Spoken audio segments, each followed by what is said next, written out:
1521 ഹോളണ്ടിലെ നിജ്മഗൻ എന്ന സ്ഥലത്ത് വിശുദ്ധൻ ജനിച്ചത്. ലൊറൈനിലെ നാട്ടുവഴിയുടെ രാജധാനിയിൽ രാജകുമാരന്മാരെ വിദ്യാഭ്യസിപ്പിക്കുക എന്നതായിരുന്നു വിശുദ്ധന്റെ പിതാവിന്റെ ജോലി. യുവാവായിരിക്കെ വിശുദ്ധ പീറ്റർ കനീസിയസ് മത നവോത്ഥാന പ്രവർത്തനങ്ങളിൽ പങ്കാളിയാവുകയും 1543 വാഴ്ത്തപ്പെട്ട പീറ്റർ ഫാവ്രെ നയിച്ച ഒരു ആത്മീയ ധ്യാനം കൂടിയതിനുശേഷം അദ്ദേഹം ഈശോ സഭയിൽ ചേരുകയും ഈശോ സഭയിലെ പ്രഖ്യാപിക്കപ്പെട്ട അംഗങ്ങളിൽ 8-മനായി തീർന്നു. കൊളോൺ നഗരത്തിലാണ് അദ്ദേഹം തന്റെ പ്രവർത്തനങ്ങൾക്ക് തുടക്കം കുറിച്ചത്. താമസിയാതെ കർദിനാൾ ഹോഗ്ബർഗറിന്റെ ഉപദേഷ്ടാവായി നിയമിതനായി.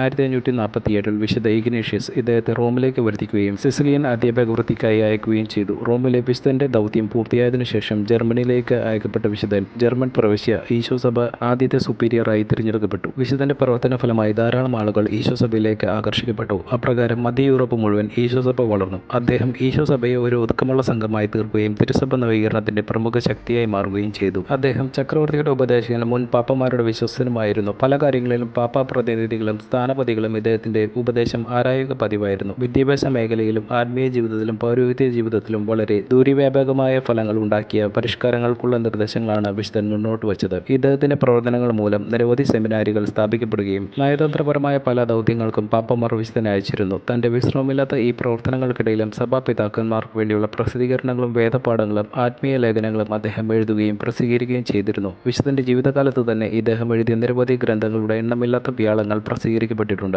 1597 ഡിസംബർ 21 സ്വിറ്റ്സർലൻഡിലെ ഫ്രിബോർഗിൽ വെച്ച് വിശുദ്ധൻ അന്ത്യനിദ്ര പ്രാപിച്ചു. 1925 വിശുദ്ധനായി പ്രഖ്യാപിക്കപ്പെടുകയും സഭയുടെ വേദപാരംഗതനായി അംഗീകരിക്കുകയും ചെയ്തു.